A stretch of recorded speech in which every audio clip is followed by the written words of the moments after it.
Hello everybody, this is Reggie Time, and in a moment you're going to be watching a recording of a group sweat session that I do twice weekly with members of my Scout study group. In this session we're going to be reviewing, well, Samir, one of the group members, has sent me 9 hands. We're going to try and review as many of those as we can during the session. For the course of this video, we might not get through them all because I'm only going to let the video run for around half an hour to 45 minutes.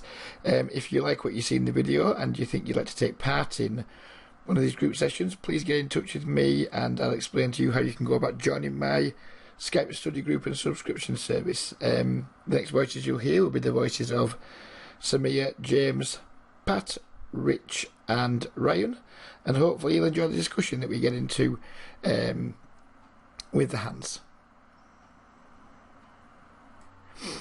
So in the first hand, hello, hello. I'm sorry. Do you have any stats?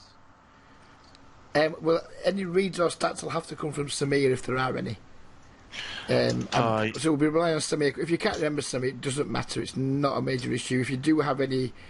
If you can remember any of the reads from any of the hands, if you share them, that's great. If you can't remember, we just treat them as playing against unknowns. Yeah, can't remember.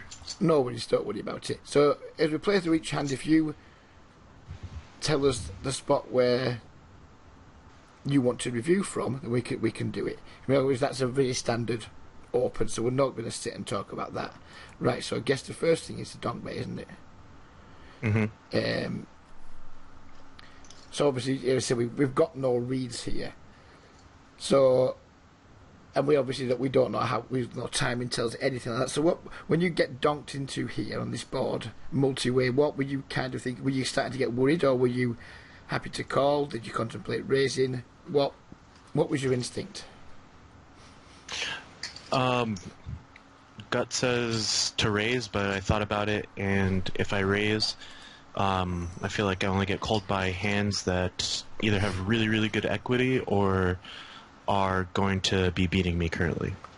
Yeah, that's a perfectly reasonable point of view. I mean, I think we're not always going to be in really rough shape. I mean, we could be up against stuff like Queen 10, Queen 9, Ace Jack, King 10. I think there's, yeah, you're right, but he's probably going to have something, but at the same time, I think we could consider raising just the pure value if we thought the play was bad, but without reads. No, I think you're right calling. But if I had stats on somebody and I thought the guy was a bad player, he was like a loose passive fish type player, I'd be more inclined to raise. And as daft as that sounds, is because you get a lot of these loose passive fish that play a pretty passive post flop and then just start donking around. Pretty passive pre flop and then start donking. So you think you all play Bovada here, don't you?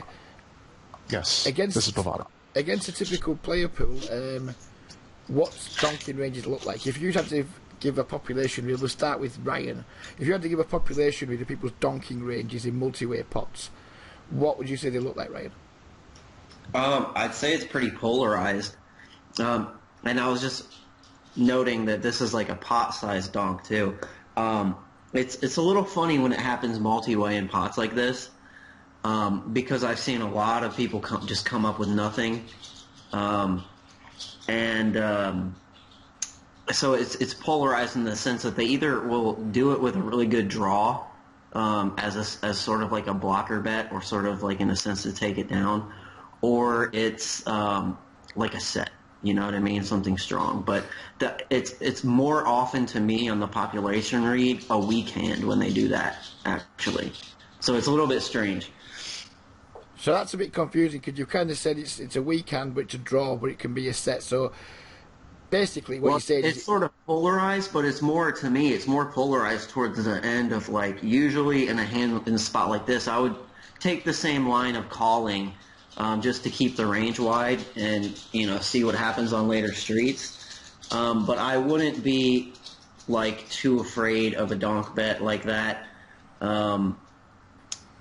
With top pair in a multi-way pot, unless he's, continuing aggression for 3 streets. That's when, to me, it kind of goes off a little bit more. But, just on one street like that, I'm really not too concerned because, as you said, there is a lot of Queen X in his hand. He can be doing it with a King 10, stuff that we are beating. So it's not always super strong. it's more often than not super strong. Yeah, I think it'd be multi-way. I think it'd be stronger multi-way. Heads up, it can sometimes be that's what quite I was weak. gonna People say, so. stabbing. But yeah, I think multi-way. I think you have to give it a bit more respect. So again, without reads, just we have no reason this guy. So yeah, without reads, I think we have to assume he's pretty strong, but not so strong where we can fold here. Would anyone actually go for the fold here? Because it wouldn't be like. It'd be nitty, don't get me wrong, but I mean, when you think about his range for doing this, if we assume it's strong, there's not going to be that much that we're beating. We're going to be ahead of some parts of it, but does anyone like a fold here, or does anyone like a call, then maybe fold the turn if he bombs again? So imagine that the player 2 and player 3 fold, and then he just bombs for like 150 on the turn. What would your thoughts be then? And this is kind of how I like to look at hands. Is when I'm playing them, it's not just now, it's the now and next for me. It's what comes next, and I would try and plan for next now. I think we can't fold the flop, obviously, but I think this is a point when you need to start thinking about the turn and how we're going to deal with different scenarios on the turn. So we'll try Rich this time. What would your plan be for the turn here, Rich, against a $1 bet on a brick, on say an offsuit deuce, like a deuce of spades? Rich, you there? Yeah, I'm going in and out though. My internet is not working too well. Okay, well you just stay and lurk then, and we'll ask Pat instead. So, same question to you, Pat. Deuce of spades on the turn.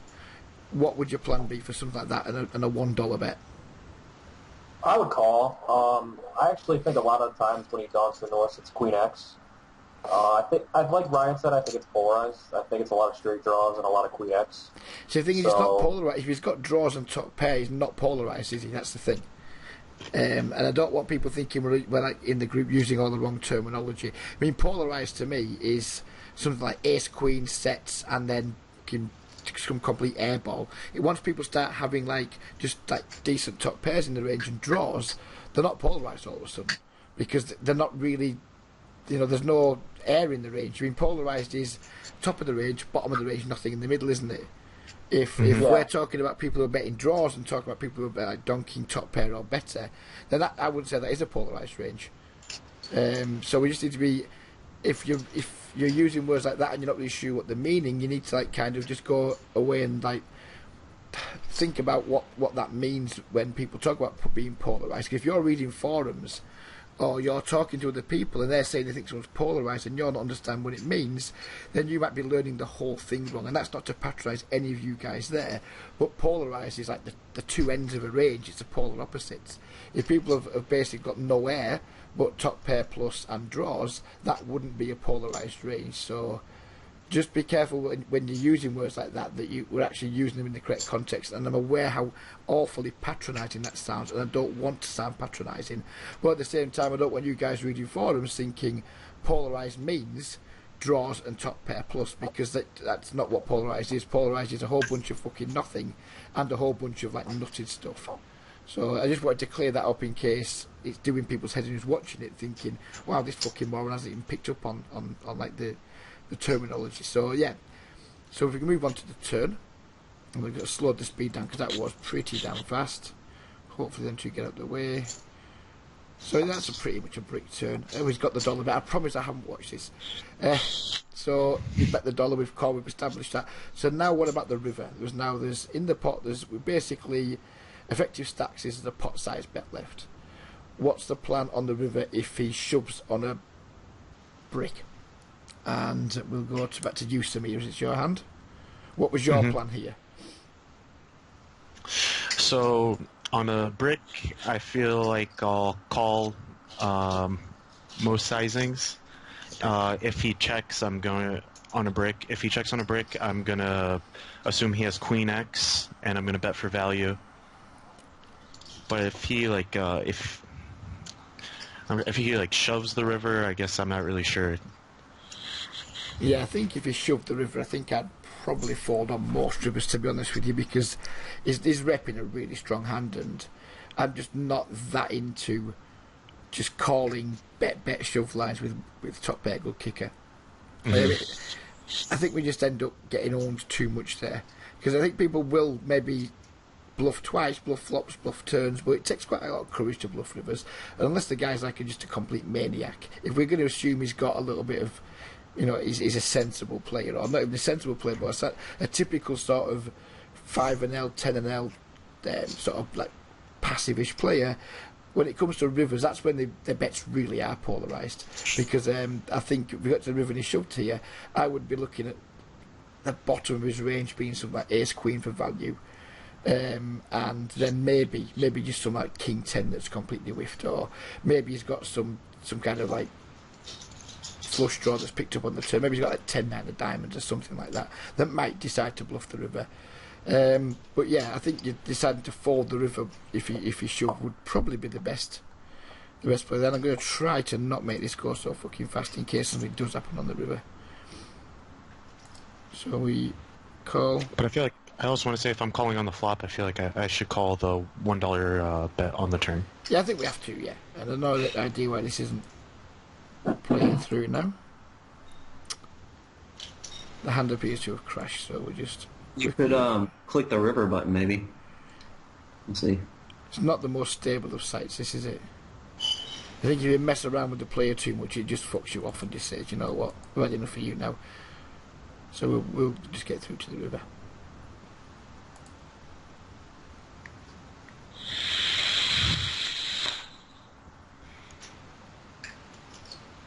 Did he limp call? Let's make sure I saw that right. Mm-hmm.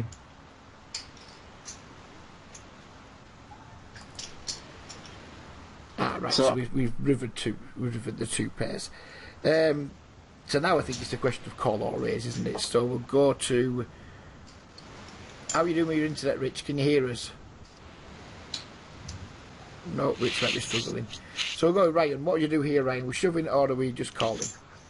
I'm putting him all in because he's only got 175 behind, and I don't want to leave money out on the table. And I'd rather if he's bluffing just fold it out than or whatever, but I want to get max value for my good hands. And I typically that's my mentality. And so I would raise and try to just get him to play first stack.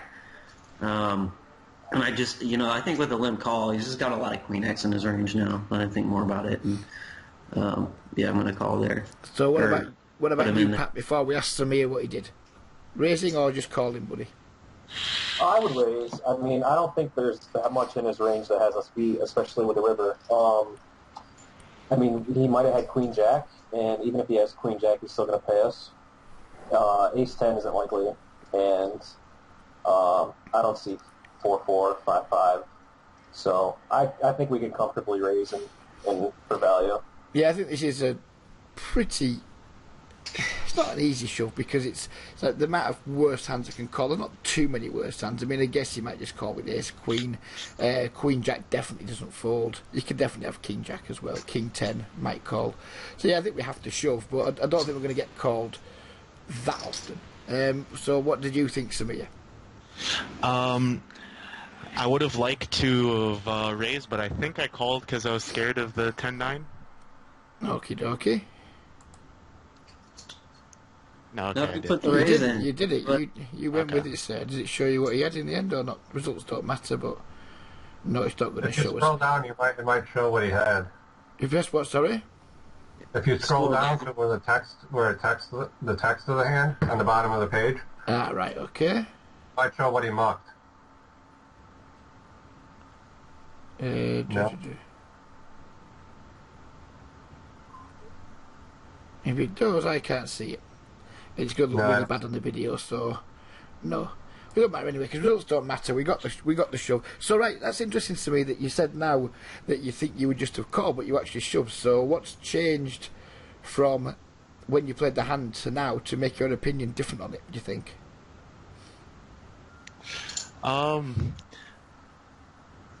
I feel like before, like this is from a little while ago, but before I would play a little more scared, and now I'm playing.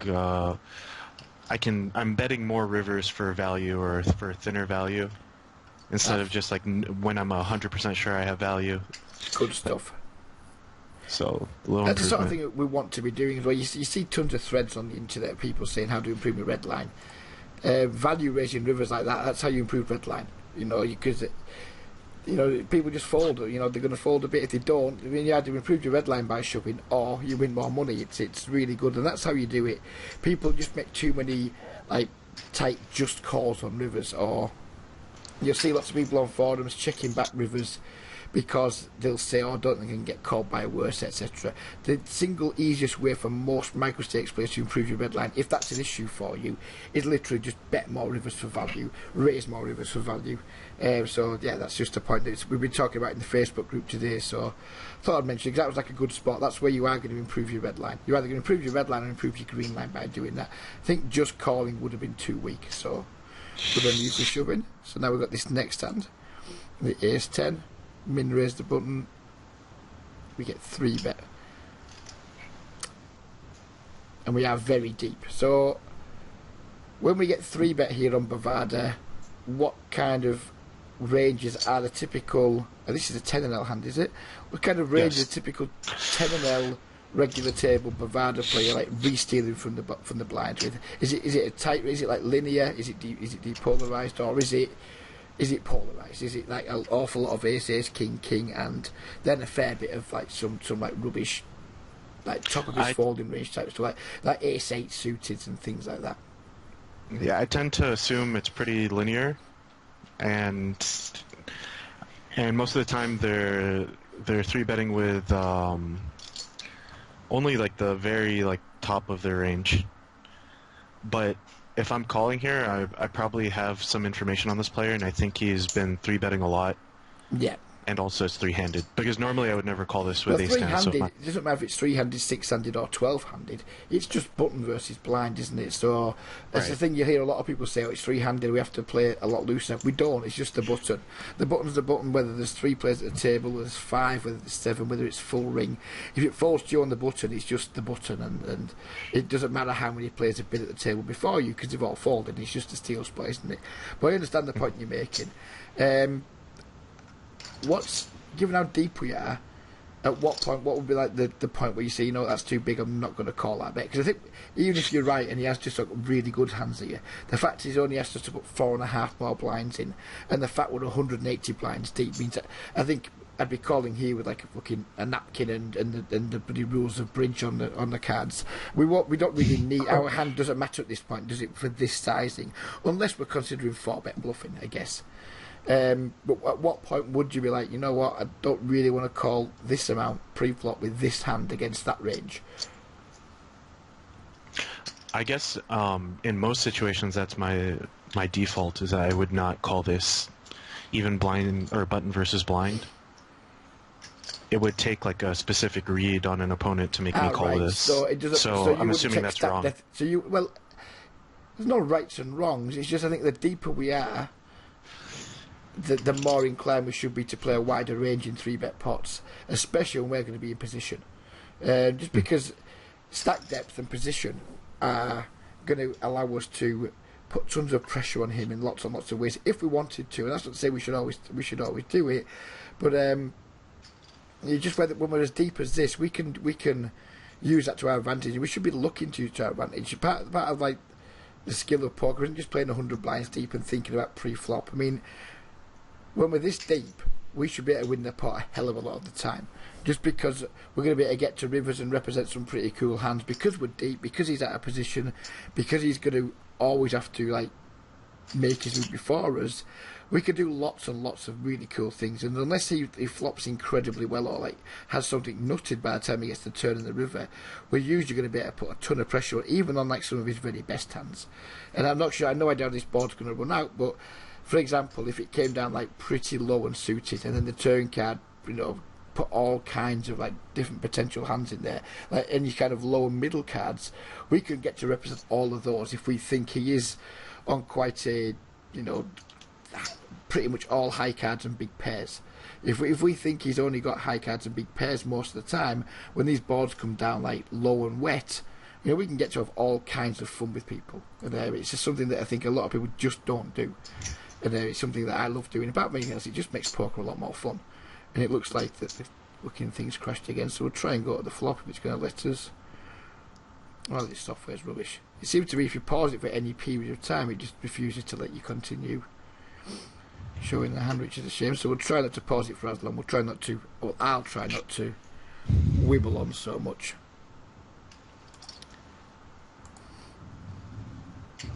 Yeah, I would love to use weak type, but it just doesn't work for me. Well, this is better for in terms of making videos because it's got the player, which is good. So he's checked. We checked back.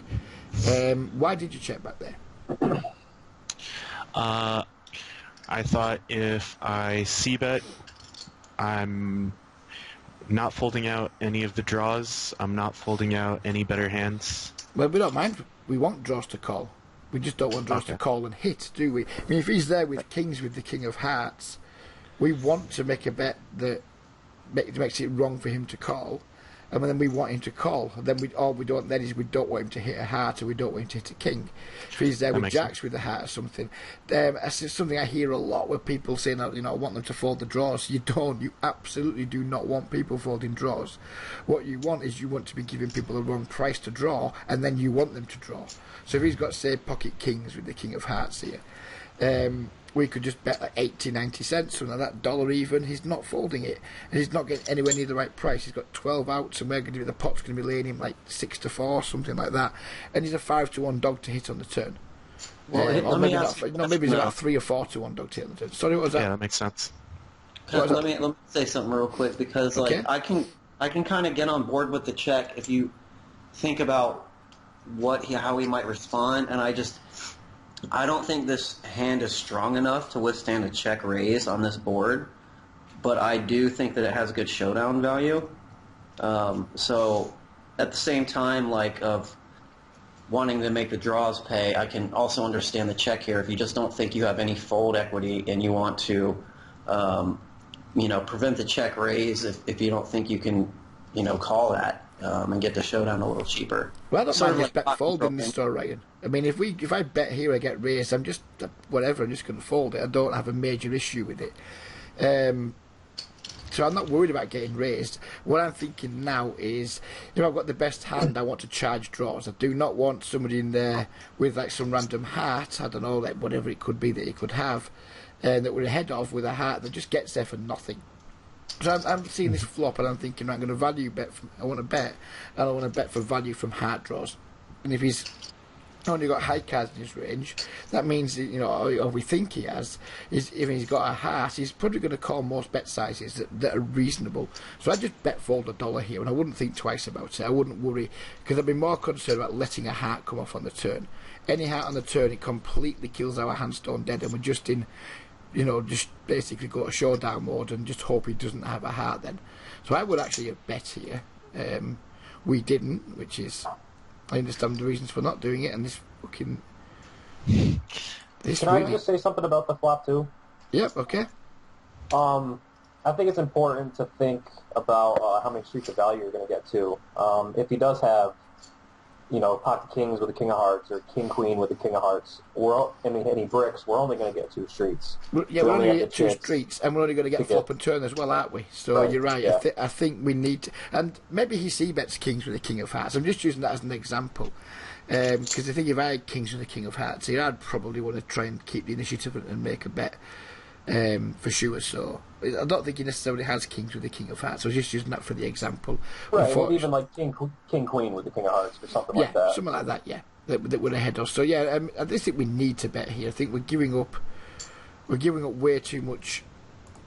We're giving too much free. We're giving people too much of a free shot to hit the hand, basically. And if we get checkers, I don't care. I'm just going to fold because we've got top pair, shitty kicker on a monotone flop. So I'm not that bothered about just bet folding here. I'd rather bet fold than just let free cards go off. Because now we're just going to guess. I guess we're just going to call, and I don't think there's much value in raising now because we're way less likely to get called on the turn with just one card to come. So I guess now we can only call, but instead of betting $1 to $1.10 on the flop and getting called, now we're just guessing when someone's putting kind of shitty defensive bets into us. And overall, now this is just a worse situation than the flop was for betting. We might still be ahead here, but he might just have an ace-jack now that he's comfortable betting for value. That he wasn't on the flop. If he has ace-jack with no heart, Now he just gets to put 2 blocker bets into us, and we probably just call him down. And crucially, I'm not sure he has too many bluffs here. So I just don't think we've done a very good job of defining the hand. I don't think we've done a good job of protecting our hand, and we haven't done a very good job of getting value. And we can do all of those things just by betting the flop. And then the river comes in. I guess it just goes check, check, does it, Samir? I'm assuming. And we're probably not going to get to see his cards, are we? So, oh no, we bet 85, which is interesting. I think it's nice he went for thin value there, because he shouldn't have too much ace. I mean, run lucky he's had the ace king, and by taking my line, we absolutely would have lost more money. But at the same time, I still think it would have been a better line than the line you took, because for the same amount of money that I might have put in, we've ended up just like letting him. We haven't put any pressure on him, and it doesn't matter now because he wouldn't have folded. He would not have folded flop. He would not have folded turn. So we may have lost more if we used the line that I advised. But I still think against his entire range, I think betting the flop would have been better. And that's for this like river. Him not betting the river seems a little bit strange to me. It's kind of just. He's had a good hand here, and he's just not anywhere near enough value. But it does show just how passive these games are, and how awful, really awful people are at value betting, which kind of leads on to a point that I think people do too much in these games, is they bluff catch too much. If you're bluff catching in these games, I think you make in your bluff catching with like any kind of frequency, I think you're doing it all wrong, because I mean, look at this guy. He's had like top pair, top kicker with a 3-bet pot, and his arse has fell out just because it's come down a monotone flop. I mean, the chance of you having flopped a flush are pretty damn slim, and he's just had no courage to go for any value whatsoever. He's just been scared of the board straight away. He's had no courage. He's just thought, shit, showdown. And this is why we shouldn't be bluff catching much in these games, because if people aren't capable of betting that river after it's gone check, check, flop, we just call turn. If he's not capable of betting that river, and that's typical of the population, we don't need to be, in my opinion, calling too many river bets on Bovada, unless we have like a specific read, unless our HUD or whatever is telling us someone's really aggressive. So yeah, I think that's quite an interesting hand, because I think even though we would have lost the hand, I think we still made a mistake by not betting the flop against his range. And I think it's interesting that he played the turn in the river that way once we checked back the flop. The fact he just bet back whatever it was, some shitty little half pot bet on the turn, and then didn't bet the river, I think is really interesting. If that's typical of how these games play on Bovada, you guys need to stop calling bets. And I think that's a discussion we've had quite a few times, right, haven't we? We just don't pay off passive players. It's one of the worst things you can do in the micro stakes is pay off. And if this is how games are playing, we definitely want to be sure that we're not paying off too much. It actually makes for an easy game to beat, I think, and it was like once I stopped calling and, sort of calling the aggression from passive players, my blue line really, really went up. And because the games are so passive, my red line has always been good. And the combination of that means that, like, I can steal pots from people when they don't have anything, and I can get out of their way when they do pretty consistently, and that makes for really easy to have positive red lines and blue lines.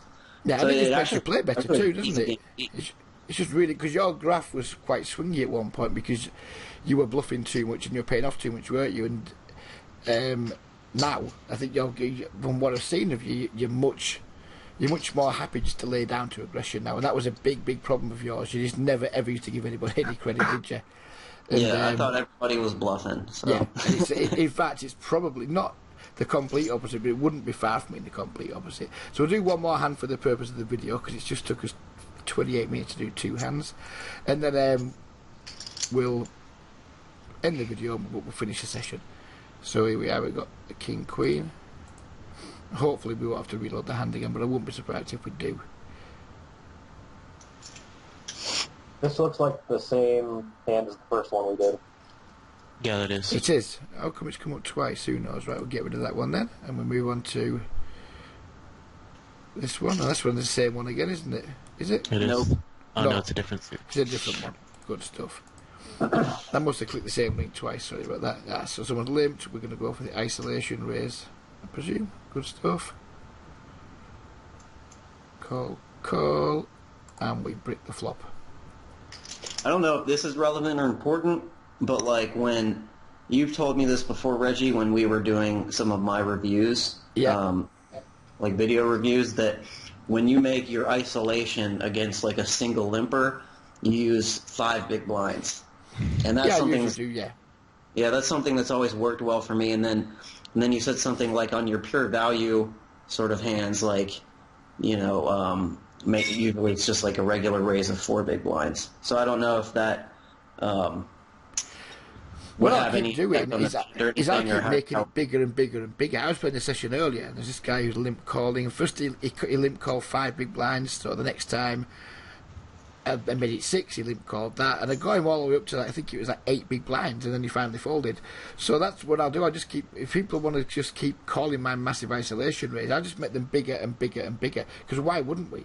If I'm going to get to, if some guy's limping him, say 50-60% of his hands, and I'm going to isolate him with quality hands all the time, why wouldn't I always want to put as many blinds in possible pre-flop against him? It's something I'll do a lot. I won't, if I see someone like limp calling for a pot-sized bet, I'm going to make the next one bigger, and I'm going to keep on pushing that envelope till I find the point where they just don't limp call anymore. And that's not to try and ever make them fold. That isn't my job. My job is just to make the pot as big as possible and to try and make sure that we claim our isolation. It's not really a value bet pre-flop because it's a long way before we can actually collect the value, but it's about just trying to get heads up against a weak range in position against a bad player. And if we can just get someone to limp call 7 blinds, just, to me there's no point making it 5, because we're just going to get to win a bigger pot more often. That's how it's going to go down. And I'm not sure if you guys are doing that or not, if you're just always making your isolation raises the same. But if I was playing on Bovada, I'd have some ridiculous pre-flop sizings, and I'd expect to get called still. I think I've seen people just making it 10x on Bovada and getting 2 callers and stuff like that. So if you're playing games like that, there's no reason to keep your pre-flop isolation raise on the small side, because if you're playing in games where people are very cally and you're always isolating somebody to 4 blinds and you're frequently picking up callers from the blinds and the limper, all of a sudden your isolation play isn't even working because you're not getting the isolation part of it.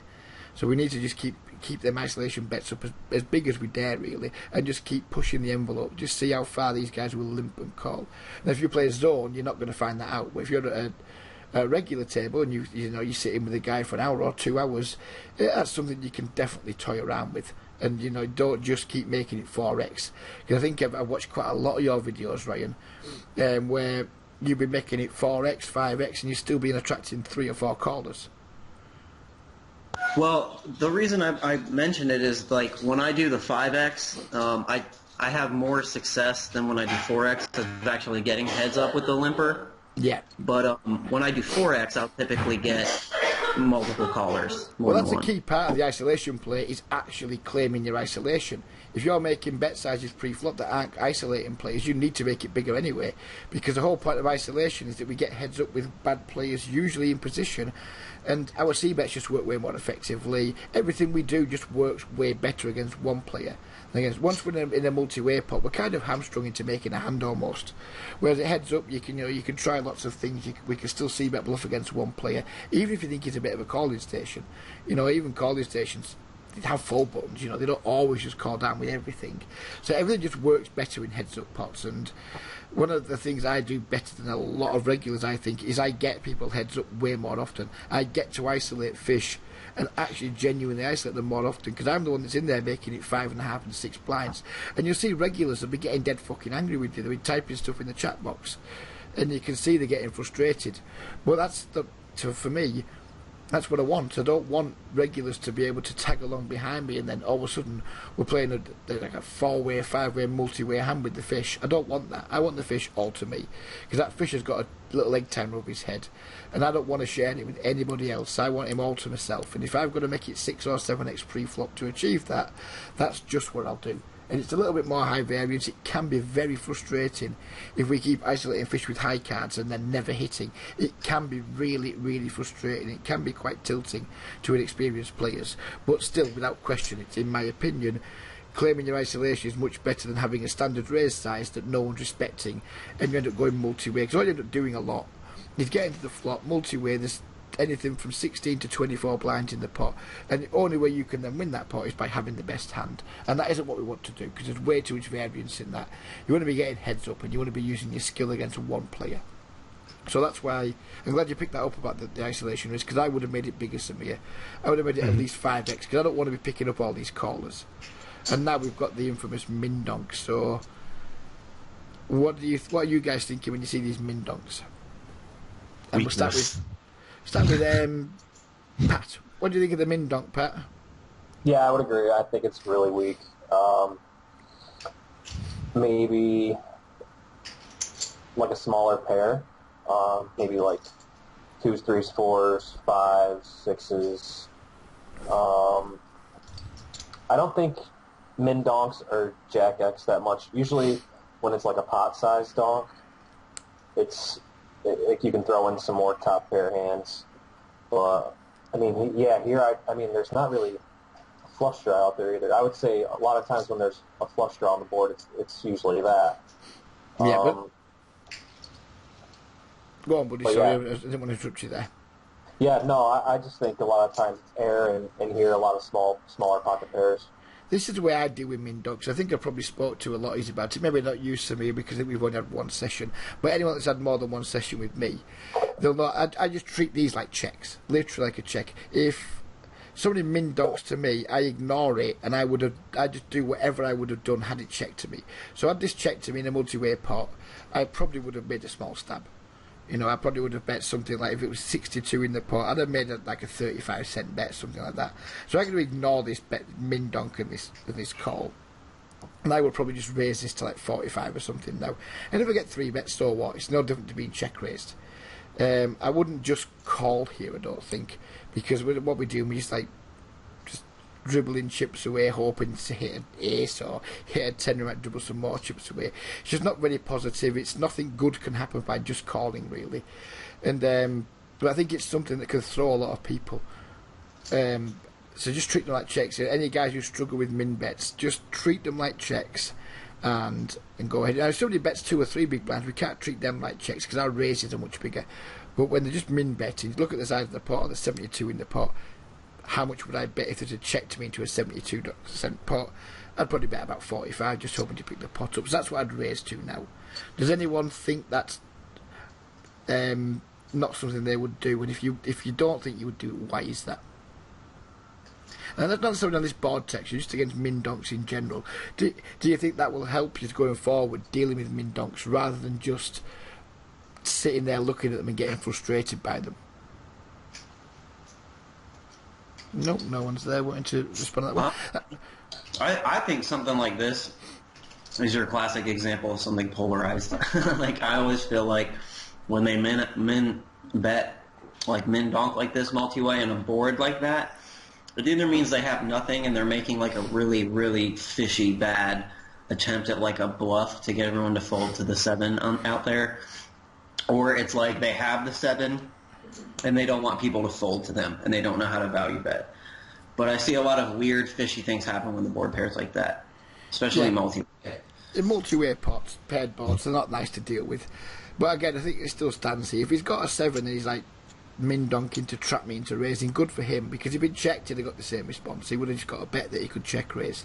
So I would just ignore it, and I would just have done whatever. And I might just call here, because I might decide on this board texture and just check it back. So if I just wanted to check back the flop, then I would just call this 5 cents, because it's virtually the same thing. So let's see what Samir did. He did just call, and we hopefully hit gin on the turn. Right, so now what's happening? Now this guy's bet 20. This guy's just called 5 cents on the flop. Now he's betting 20. What's going on here, guys? And Rich, are you there? Yes. What's going on here then, Rich? Because I'll be honest, I have no fucking clue. What's going on here when somebody bets 20 cents into 77 after having just called them in donk on the flop? Yeah, I think the same thing, that he's pretty polarized. I'm guessing that one of them either has a 7, a strong jack, or nothing at all. So Yeah, I would end up calling. If I had to guess, I would just guess player 5's a really bad player and he's got a 7 and he's no idea how to get value from it. That would be my guess. That's my thought too, man. For real. It's just called the flop. It's checked him on the turn. He doesn't want it to check through, so he's just making some weird, crappy bet. And that's how I would look at it. But if he's got a 7 good for him, we're not going to fold here. Not because we think we could suck out him or anything like that, just on the off chance he's got a jack or just some random crap. His bet's too small. It doesn't matter if we pay this sort of size bet off. If he bets 20 again, 20 here, and just bets 20 on the river or 30 on the river, we're not going to care really much about that. If he owns us with a 7 good for him, he's just going to have to own us for a few big blinds.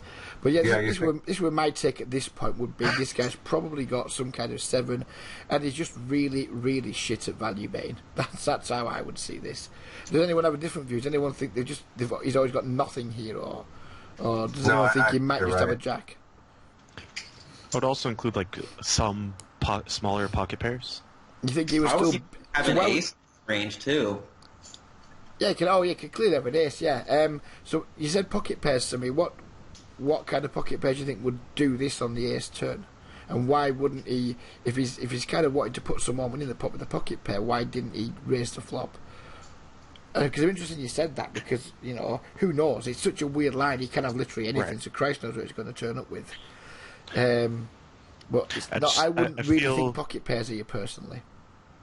Yeah, I don't often think pocket pairs, but I think some people have like 10s and 9s, and sometimes like 4s and 5s, and on paired boards on Bovada they don't really like to fold. So just try to put some crappy blocking bet out there rather than check call a bigger bet maybe. So you think he's just like a defensive bet with the pocket pair?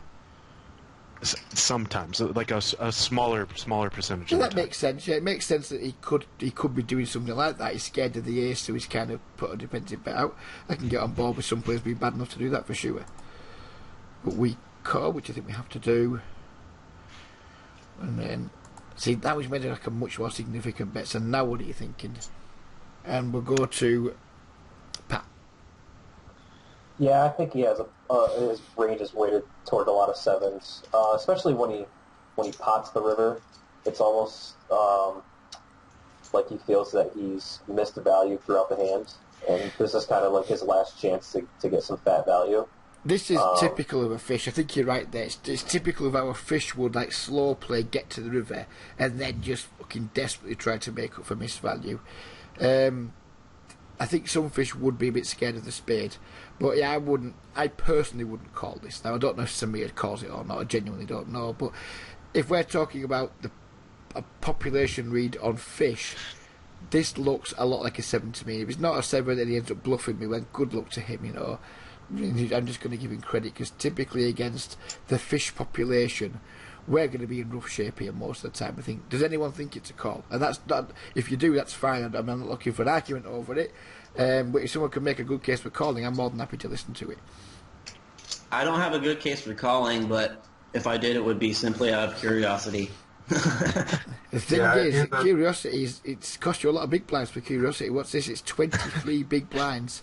That's an awful lot. I mean, I know $1.17 probably isn't a lot of money to anyone in this chat or anyone in the US or maybe even anywhere in the world almost.